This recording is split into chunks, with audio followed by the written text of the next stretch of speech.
If you think like, act like, or are trying to grow like a franchise, then the Franchise Euphoria podcast is for you.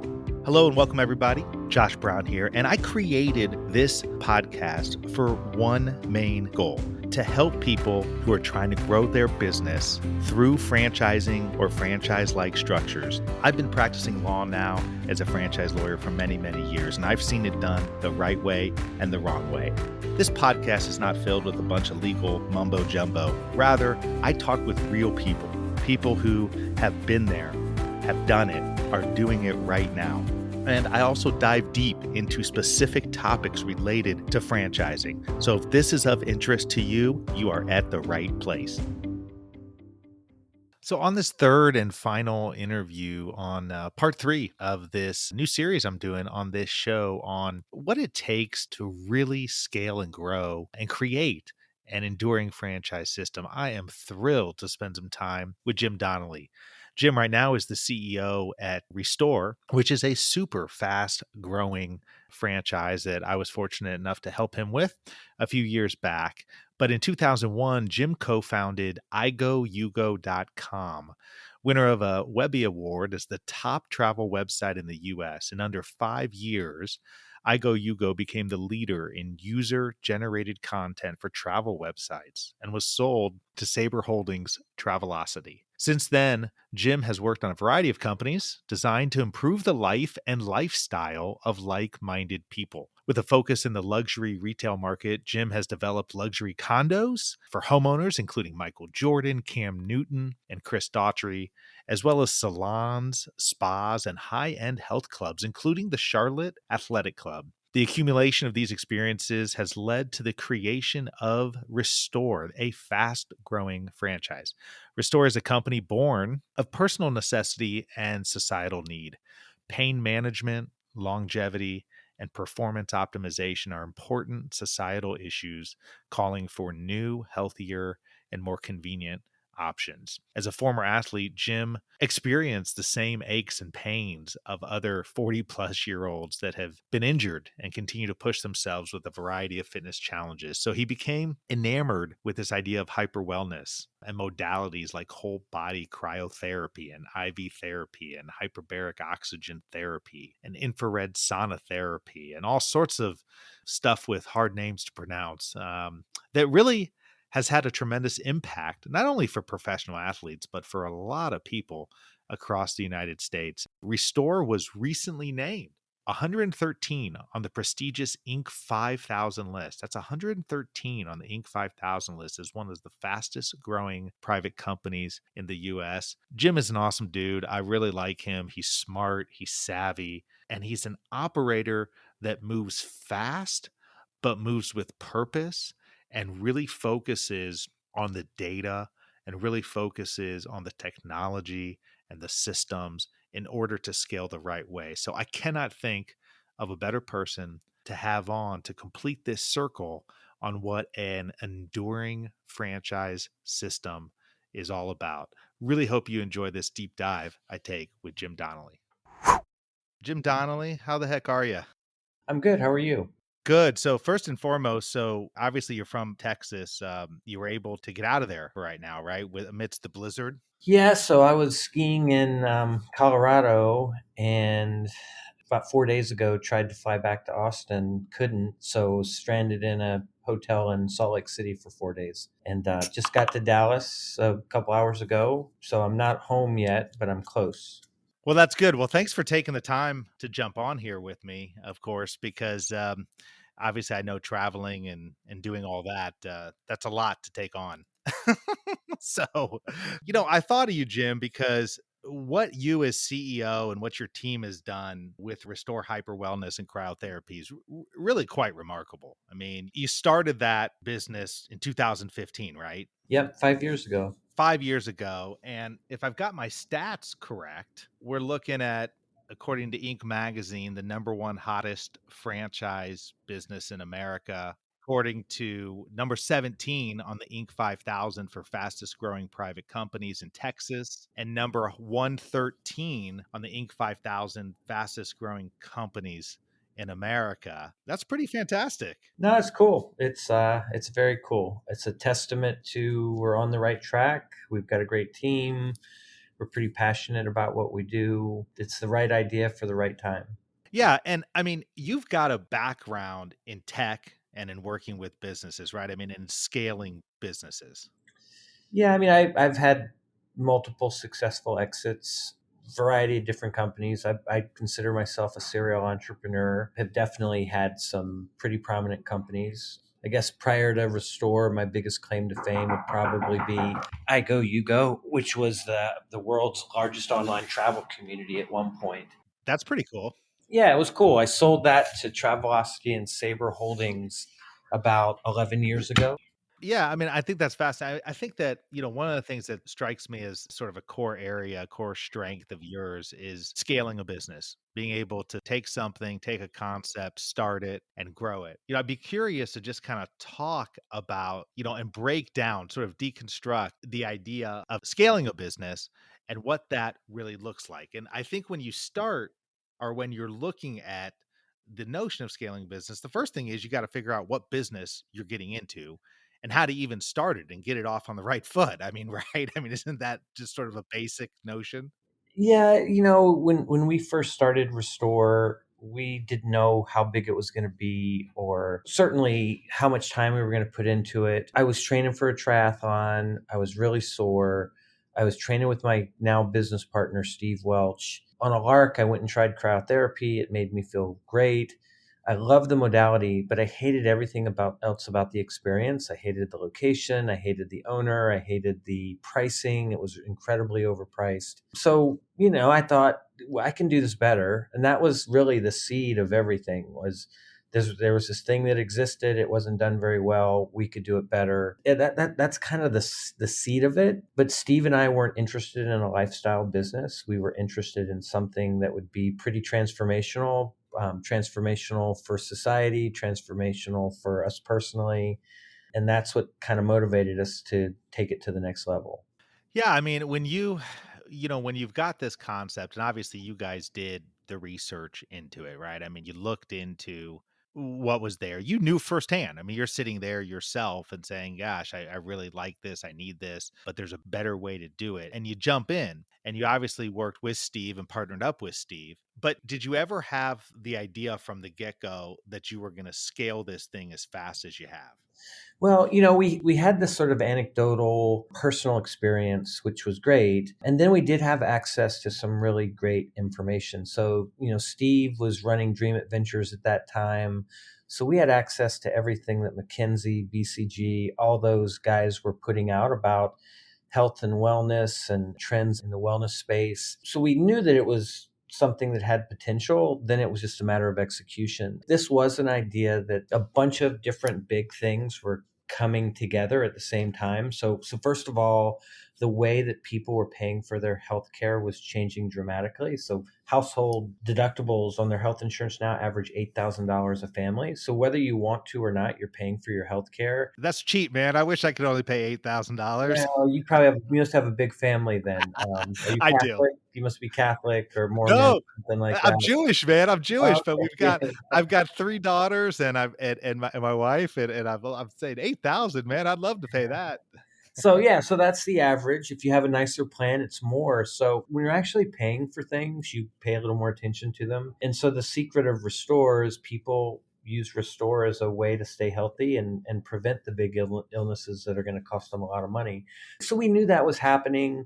There was also this interesting dynamic in that every sort of cohort of ages was spending money on wellness and anti-aging at the same level. So it's pretty amazing that millennials spend just as much money on anti-aging as baby boomers. That's fascinating. Yeah, and then the last thing that was happening was this amazing set of breakthroughs around aging.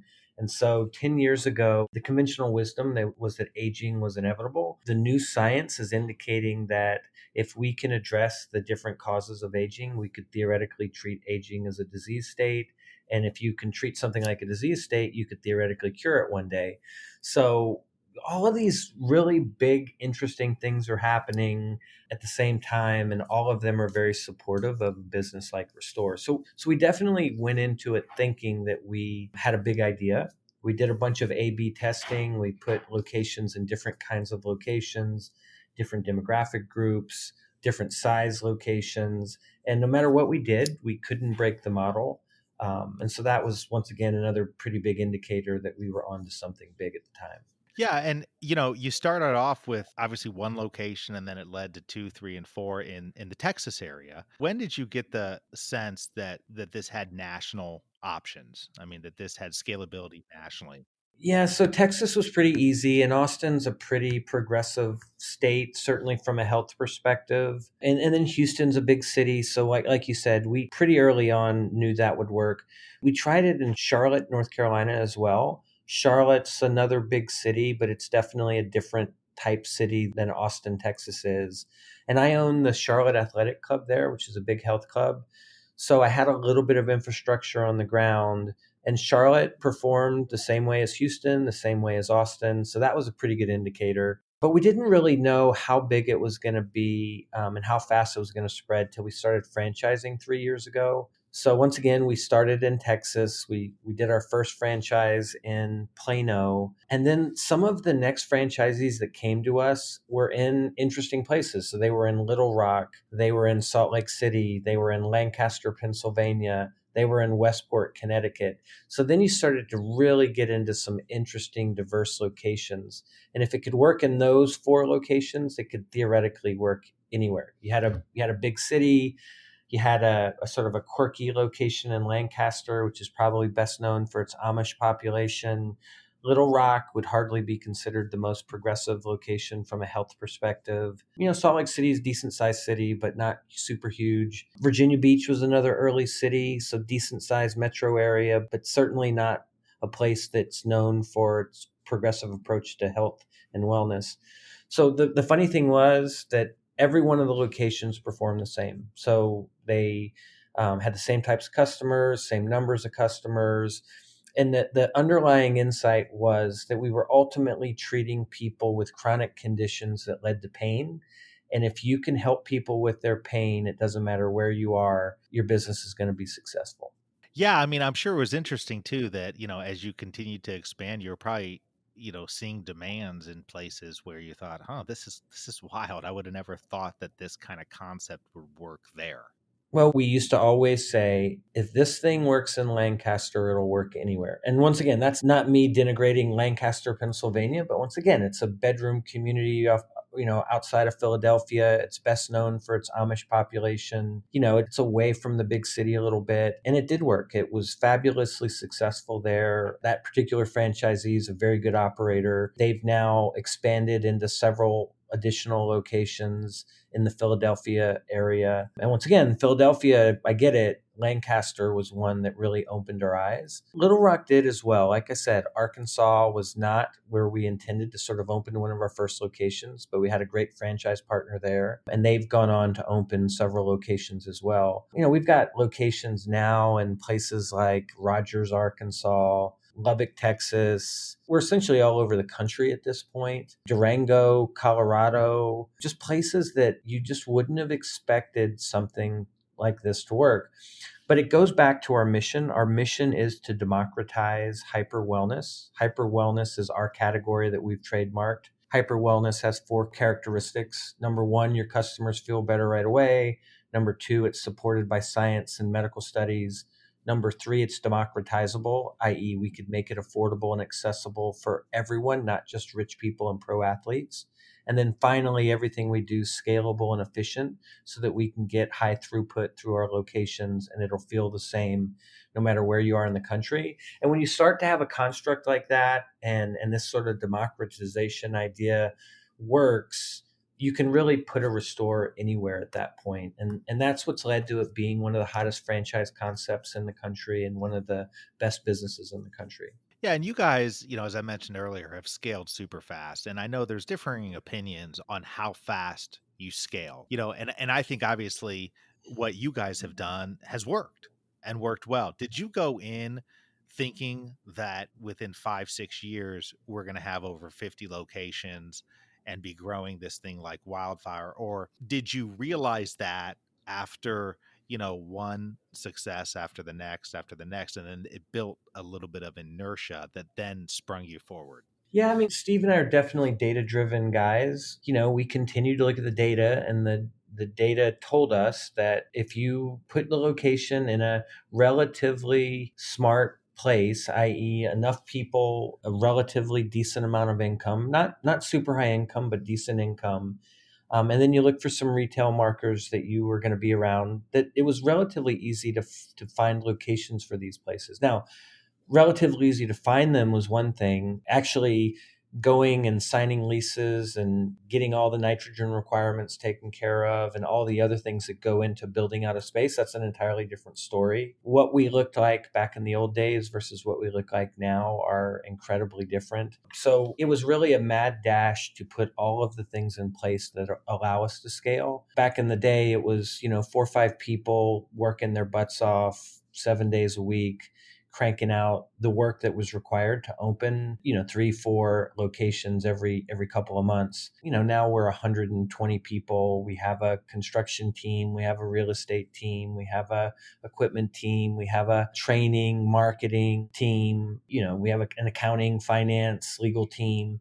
So today, our ability to really run fast is a function of the fact that we have built an organization that is supporting a rocket ship type of business. Back in the day, it was really hard work on top of a really good concept.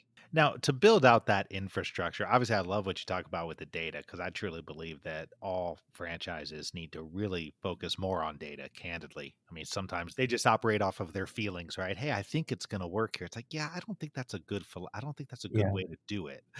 let's, let's, Yeah. No, listen, in the beginning, we did the Burger King approach, i.e., if there's a McDonald's across the street, that's a good place to put it. So we had 5 existing concepts that if a center had those 5 concepts, we were pretty confident that it was a good place for a what restore. were those concepts? Like, what were those other concepts that European Wax, Massage Envy, The Joint, Orange Theory, and then some major high-end grocery store like a Whole Foods, a Trader Joe's, in the case of Texas, an HEB Plus, things like that. And so we wanted to be in what we call the fabric of people's lives, the places that they go on a regular basis. We didn't want to be, in the medical center that was 5 miles off the beaten track or things like that. We're in Class A, high-end shopping centers for all of our locations. The vast majority of our locations are in Whole Foods shopping centers. So, they're relatively straightforward choices. But behind those selections today, we do work with a retail analytics group, and we very carefully chart the territories. And it's actually not that we couldn't pick good territories without some of that, but what we couldn't do without that is maximize our presence across the country. So the difference between having really good retail analytics and following a game plan versus doing it, by the seat of your pants is probably 30% more locations at the end of the day. And 30% more locations when you're opening well over 1,000 locations is massive amounts of enterprise value. Well, did the data, I mean, when you started really looking at the data after you took sort of the Burger King approach, did it tell you different things? I mean, did it take some of the preconceived notions that you have and flip them on its head, or did it just confirm what you guys already thought you knew? It confirmed what we intuitively knew, but if there were some surprises. Some surprises were, number one, we could put restores closer together than we thought. And so you take a city like Austin. Back in the beginning, we would have said that Austin was 5 or 6 restore locations. In the reality, now that we've done the hardcore analysis, Austin will be 18 locations. Oh, that's a huge difference. It's a huge difference. And so once again, the difference in enterprise value of our system using a real system to go locate locations, plot territories, find the right franchisees, it's massively different. And so far it's been great that we have found that when we take over a city, there is a network effect. And because of that network effect, you can be a little closer than you thought. So, and we also used to worry about competition. We don't anymore. Yeah, you guys are the leader in the space, really. That's right. We're the leader in the space. We actually like for there to be some competition in the market. That way we don't have to build the market alone. And then people will self-select, and they'll self-select the location or the business that they feel the most comfortable with. We have very nice locations. The interiors are very nice. Our staff is well trained and fantastic typically. We always have a registered nurse in the location. Our marketing is better. And once again, this is not a knock on the mom and pop competitors or the smaller competitors that we compete with. It's just that we have achieved scale. We have a real marketing organization. We have a real training organization. Our real estate team is very sophisticated at this point. We've kind of crossed over from startup to established market leader. And, we talk internally. We wake up every day thinking about three things. One of them is how we grow our market leadership. One of the things we think about is how do we create defensive barriers around our business? And there are several that make us different and hard to replicate. And then finally, how do we grow as fast as we can and manage it? Some businesses grow too fast. And, I've seen just as many businesses fail because they grew too fast as businesses that didn't grow fast enough. So Well, how do you do that? How do you figure that out? I mean, what's your thought process for growing just fast enough? yeah, it just fast enough would probably be a term everyone at Restore would chuckle at because we probably don't think about it like that. Well, what I mean is, like, just fast enough Yeah. to where you go fast, but not too fast. Yeah. There's a little bit of a self-regulating thing in that you can only secure leases and build out spaces so quickly. But the reality of it is we've always tried to stay ahead of the curve. We forecast all the time. We know how much things are going to cost down to the penny. And we've gotten really good at marrying our financial capabilities with the demands of our franchisees. We've sold well over 600 locations now that are all on development schedules and development agreements. So we know if we didn't do anything else in terms of sales, we know that in the next 4 years we'll have close to 600 locations. Oh, that's Those are fantastic. all committed and all part of development agreements. And how many are open at this point? We've got 80 open. We'll probably open order of magnitude around 100 this year. And then next year, our goal is to sort of amp that up a good bit and start to open 300 locations in a year. So are you guys using franchise brokers to help with that? In terms of, like, to help with the sale? We are now. We didn't in the beginning. We always have said we want to not be like a typical franchisor, which is not to say there's anything wrong with franchisors, but we've always thought of ourselves as more of a technology company that uses franchising as a way to get distribution and grow fast. So we've always thought about it a little differently. So we were slow to go to the broker networks. We also had incredible ability to sell the Restore concept without using the brokers organically through a variety of channels Sure. that we are pretty tied to. So, for instance, in the beginning, we only sold locations to military academy grads. So we had deep roots at West Point and good roots at the Naval Academy. And those are fantastic people. They're some of the best and brightest that America has to offer, and they're great franchisees. And so when you can tap into something unique like that, you want to do it. Then we started tapping into our deep roots at the blue chip medical device companies like Stryker and J&J and Abbott. And once again, spread like wildfire, same type of thing. What's the common thread there? Like, what's the common thread between the military folks and now when you get into the medical device companies? Well, a couple of things. Number one, there's a screening that happens at both of those. So West Point's the hardest school in the country to get into. It's an engineering school. So you know that when you get a West Point grad, you've got someone that's smart, you've got someone that's been through something really hard and made it to the other side. And they follow orders pretty well because that's what they train you to do in the military. The similarities with things like I mentioned Stryker, for instance. Stryker's one of the toughest medical device jobs to get in the country. They pay better than everybody else, but they also have a pretty unforgiving system. It's commission only. They hire all ex athletes. It's super competitive. If you don't hit your numbers, you go to the losers' breakfast at the national conference, and everyone else goes to the winners' breakfast. And so things like that don't work at Yeah. every company. But if you want to go find badasses, you look for things like that. And we wanted to make sure that the foundation of the Restore system was super strong. If you have a strong foundation, building the rest of it is a whole lot easier. So we don't waste a lot of time with bad franchisees and incapable franchisees. A bad operator takes 20 times more effort than a good operator. Bad operators go slower. Bad operators don't open more locations. And so, we wanted to get it right before we put the fuel on the fire. We do use the broker networks now, and they're great. They sort of supplement areas that we're having a hard time finding the right franchisee. They brought some really good prospects to us. We don't want to rely on them too much. It's obviously a more expensive channel, but it's a good supplement to the organic selling that we do.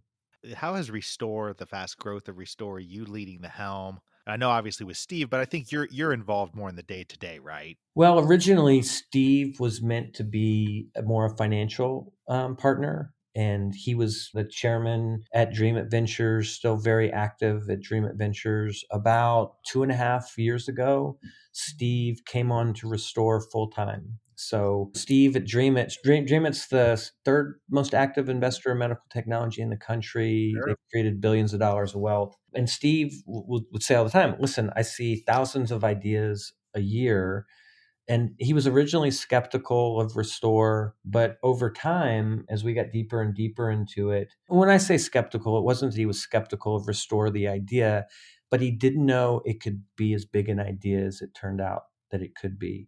And once again, Steve and I are not in the world at this point to do lifestyle businesses. We're in the world to create, society changing businesses, generational businesses. And so 2.5 years ago, he said, listen, I see these thousands of ideas year after year after year. I've never seen one that's got more potential than Restore. It's the right time, the right place. Everything points to, a Restore being a successful company if run correctly. Coronavirus has certainly accentuated that. We were a hockey stick growth type company before coronavirus. We've been a hockey stick type growth company during coronavirus, and will be the same after coronavirus. And like I said, there are just a lot of things that have come together at the same time to indicate that Restore is a really, really big opportunity. And we're just scratching the surface right now. So we're super excited about what's to come. Yeah, I mean, how have you grown as a leader? How have you been impacted, changed, or otherwise, you know, working, Uh, from the get-go on this business? Now you're heading up a company that, as you said, you've got over 120 people now built into the infrastructure. You're scaling at a yeah. very high rate. What's that been like for you as a leader? No, it's been great. I mean, we've got 125 people at the corporate headquarters. We've got, probably 400 on the corporate payroll. We've got close to 2,000 employees in the franchise system. And so, what I have told my team, and I'm very open and transparent as a leader, is that we have officially crossed over in terms of having done something this big. I have not done something this big. So, that's really interesting to me. I've done businesses about this size before, but every bit of growth we have from here on out, I'm in uncharted territory. But I like to think of myself as a good leader first. I've certainly created decades of experience and a pedigree that put me in this position. I was a former army officer. I'm married to a West Point grad. Leadership is a part of our sort of existence in the world and our DNA. I worked at a lot of blue chip companies like the Kraft Foods of the world on Jello pudding and Cool Whip. I developed new brands for Coca-Cola. I ran a branding and communication group for Citibank. I started several of other companies, some that were successful, some that were not. I learned as much from the companies that weren't successful, much more from them than the ones that were, and had some high profile successes. I Go You Go once again won a Webby Award as the top travel site in the US. We're pretty proud of those kind of successes. And I'm 52 years old now. So You're all of young, man. those, You're young. yeah, no, I consider it young, and I think I'm a young 52, to be quite frank. I have a intellectual curiosity, a zest for life. I love surrounding myself with great people. At Restore, I've been able to surround myself with very, very passionate people that care about our mission, care about what we're doing for society. And you sort of take the super young, slightly inexperienced folks, but they'll run through walls and they'll do everything that they think needs to be done. And you put a real experienced team on top of that. And I would put our executive team up against any executive team in the country at this point, very pedigreed, have done lots of great things. And it's all of that is part of it. It's not just me. It's not just me and Steve. It's all about putting a good team in place. It's all about having a plan. It's all about executing that plan, having some fun along the way, being adaptable. Everyone's had to be a little bit adaptable the last year. But, Sure. it doesn't feel like going to work for me. Like I said, I'm surrounded by great people. I'm surrounded by a lot of my friends that we've hired, people that I've known. So we have a good time. We love what we're doing for society. It's just easy to go to work and work your ass off when all of those things are in place. Well, one of my favorite sort of entrepreneurial evangelists and authors is Jim Collins.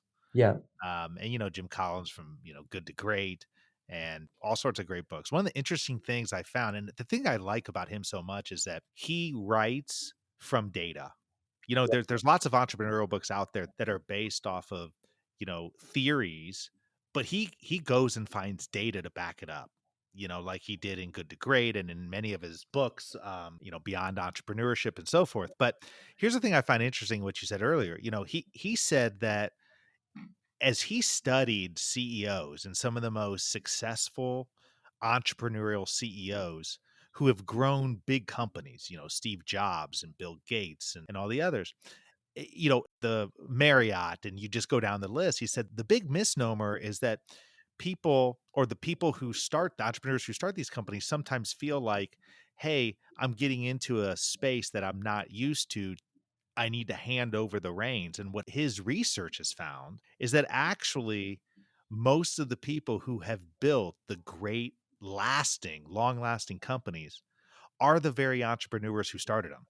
Yeah, it would be very odd for me to have the thought in my mind that I could hand this over to someone else and they would do a better job. They might have had more experience at bigger companies. They might have had more experience at different facets of building a company. But I fundamentally believe that the team we have today, the people we have today, Steve and I, we are unambiguously the best folks to build Restore into what it's capable of becoming. And like I said, I've got lots of entrepreneurial experiences. My life philosophy used to be that every 5 years I wanted to do something completely different. And that's what I've done. I've started different companies every 5 years. Now I'm in my fifth year at Restore, going on my sixth year. For the first Uh-oh. Yeah, well, for the first time in my life, I don't want to do that because this particular company has so many different facets to it. We have a manufacturing plant in Europe for our equipment. Obviously, there's a retail component to this, there's a big technology component to it. We're helping people with pain, and that's a noble endeavor in and of itself. But as we get into some of the deeper technology we're working on, we're going to literally be potentially adding years to people's lives, adding years to their health span. And I'm 52. So when I say I'm a youthful 52, I don't want to say that sort of intellectually. I want it to be true. I want it to be true because of what we're doing at Restore. I want it to be true because I am managing my telomeres and making sure that I'm doing all the right things with my body. I'm using all the modalities. So this is another one of those unique businesses in that it's not only mission driven and great for society, it's just so relevant for us personally as we're aging. And I've got a 77-year-old father who's got stage 4 cancer. And I fundamentally I'm believe sorry to if hear I had that. started it, now it sucks and I'm close to my dad and I can get emotional about it pretty quickly. But I fundamentally believe that if I had started Restore 10 years earlier, I might have been able to make a difference. It's just really great to be working on something that's so relevant for you. I've got young kids. I fundamentally believe that if I get them on the right path, sort of living the hyper wellness lifestyle, as we call it, that they have the potential to add decades of really quality living to their lives. Because the sooner you start doing these things, the bigger impact it has. So I wish I had started sooner. Yeah, and I think we all think that, right? To a certain extent, it's always like, "Oh, man, you wish you had done it sooner, sooner, sooner." But you know what the reality is, you did it just at the right time, and it's all proven Yep. out nicely. I was gonna tell you, I mean, one of the silver linings, for me through COVID has been, all these years with work. I mean, I've known you now several years, but all these years with work, it's been always been, "Hey, I know I wish I could, have more control over my day, take more of a balanced approach." And the forced simplification of life through COVID has really forced that upon me, and it's been absolutely wonderful. I now have a regular workout regimen. I totally changed my diet. I'm down 28 pounds. Ah, But I congratulations. That's great. yeah, That's but I feel fantastic. great. You know what I mean? Like Yeah. and I say to myself, "Damn, I wish I should have done this freaking 10 years ago. Like, why didn't I just do it?" I knew that I used technology. I knew that I could work remotely, but it was just this forced simplification. But I'm very grateful for it. And Yeah. grateful for the extra time with family, and also focusing on, with family, the idea of like, you gotta make your business and your life work for you. And I think that's a part of what, Restore is all about too. Yeah, that's right. We do a lot of things. I mentioned it briefly earlier, this notion of living the hyper wellness lifestyle. We say do more as well, restore, do more. So between do more and the hyper wellness lifestyle, those mean very specific things to all the people at Restore. It's a different way of approaching life. It's much more proactive.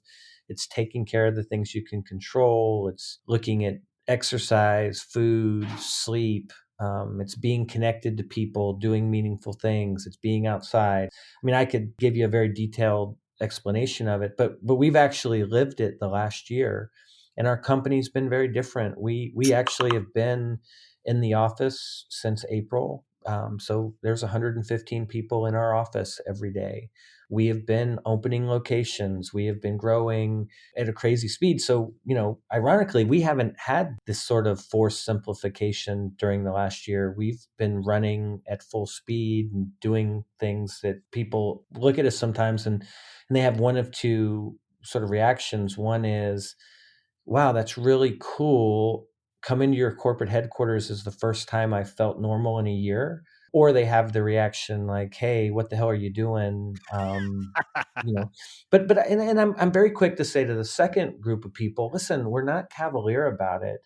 We Yeah. and we get the impact of coronavirus overall in society, but let me run a couple things by you. So number one, we live this hyper wellness lifestyle, so we're very proactive about our health and wellness and immunity. So I don't just say to my people, go out and prosper and run around. I give them high dose vitamin C, vitamin D drips. They use all of our modalities. And so we've probably had 50 employees that have had positive coronavirus episodes. And to the person, we've had zero bad events. The vast majority have been completely a non-event, very asymptomatic, and that's fine. That's what we feel your body's supposed to do. If you take care of your body and take care of what you can control, you're generally speaking going to do pretty well. And the second thing I say to them is, here's the problem: take the word coronavirus out and put in the word diabetes, put in the word cancer, put in the word heart disease. All of the things that we're talking about with this hyper wellness lifestyle, it addresses all of those things. And Yeah. so this isn't just a recipe for the last 12 months in the coronavirus time. It's the recipe for living the, sort of highest potential life that you want to live. And we're unapologetic about that philosophy. It's worked really well. It works for our customers. It works for our employees, our families. But we're, like I said, I am then very quick to say, don't ever mistake that for thinking that we're cavalier about these things, because we're not. But we do also have one final thing I'll say about it is, going back to leadership, if we're going to have our stores open, and our stores stayed open every bit of time during coronavirus because we're an essential business, if we're going to have our employees working in the stores, how could we not have our corporate employees working at the office? It just didn't make sense to me to say to one portion of the employees, You go out and be in the public face to face with people every day, and we'll be in our homes away from everybody. And I so, understand that. yeah, and so we said, okay, great. Now that we're going to do both, let's go figure out how to take the best possible care of those people and not just throw our hands in the air and take it without controlling what we can control. Well, listen, when you're next in Indianapolis, I'm going to take you again to St. Elmo so I can just see you devour some of that cocktail sauce again. No, Okay. I love it. That's my favorite horseradish I've ever had. I love St. Elmo's. And listen, there's a reason to be up there really soon. We're opening in Carmel. We're opening Fishers. Yep. We're literally negotiating a development deal right now for up to 10 locations in Indianapolis. And so I'll be up there pretty Well, regularly. text me when you come, and we'll go hit it up. My treat. But before we finish, thank you so much, by the way, for taking the time and you're in the midst of travel and Um, everything to My do this. pleasure. My pleasure. Thank you for having me. I always appreciate people giving me the platform to talk about what we're doing.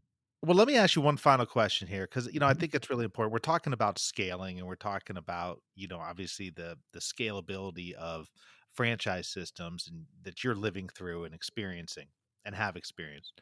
For the emerging franchisors out there, for the entrepreneurs who are looking to achieve the same thing, looking back and looking forward, I mean, what is one? I know it's hard to limit it to just one thing, but what's sort of the mindset, or how do you help an entrepreneur with that mindset of really attacking the scalability of their business, if that makes sense? Yeah, I mean it's a few basic principles. Number one, be data driven. Number two, create an organization that will attract and retain really talented, hardworking people. I mean, I know that's a little cliche, but that is important. And then really work on process and process improvement and tools that are going to help you be more efficient and create more ability to complete things. So the way we do things today, we use all kinds of enterprise level software. Salesforce is our CRM tool in marketing, 4 or 5 other systems that are either communication tools like a enterprise level LMS or learning management system, an enterprise level project management system. So as you get bigger, continually work on process, continually add better tools that are going to allow you to get more efficiency out of your team, and not just efficiency, but the ability to repeat things that are the same again and again and again. Because that's the secret to franchising, I think. It's the ability to not only put a bunch of locations out there, but put them out there as efficiently as possible, put them out there in a way that you can support them as efficiently as possible, and then put them out there in a way that they all feel the same. And if you don't have systems, if you don't have process, and if you don't have good people behind systems and process, you're not going to create this sort of uniform system that feels the same no matter where you are in the country. And every time you have an exception, and exceptions are the thing that kill a good franchise system. When you have these exceptions, they take up so much extra time and effort. And so you got to get out of the exception business. You got to say, this is the way we do it. This is what our agreement looks like. This is the way our stores operate. This is the way we inspect them, audit them. This is the way we run a marketing plan. This is the playbook. And you follow that. And if you don't, we're going to find a way to get you out of our system. If you want to learn more about this fast growing system, go to restore.com. That's restore.com. Jim, I can't thank you enough, man. It's been awesome to watch you and the Restore franchise grow over these years. And really, everything you shared has been really insightful, very valuable. And I just appreciate everything you do. So keep up the great work. And when you get to Indianapolis at some point in the near future, hit me up and we'll get together. Sounds good. Thank you for having me. I'll see you in Indy soon. I'm going to force you to come in and freeze your butt off in one of our cryo chambers, get an IV and all that kind of good I'm stuff. gonna do it. I'm gonna do it.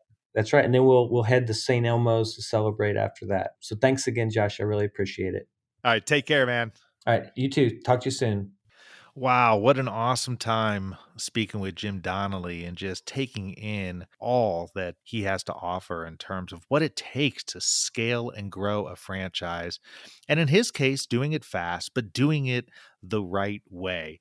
I feel so fortunate through the course of this series to spend time with the likes of Tom Britt from Town Post Network and Jamie Isaacs from All Points PR, and now Jim Donnelly from Restore Franchising to really kind of give you a full circle appreciation for what it really takes to grow and sustain a franchise business. I really do believe that that acronym DAMS, data, analysis, marketability, and scale, is really what it's all about. But it has to be done the right way. There are too many people out there. There are too many businesses out there selling a bunch of garbage that just doesn't work. You got to really trust the people who know what they're doing, who've been in the business a long time. I know I've certainly been in the franchise world on the legal side for about 13 years now out of the 15 years I've been practicing. But I love talking with these entrepreneurs and these franchisors who have done it themselves, who've built these systems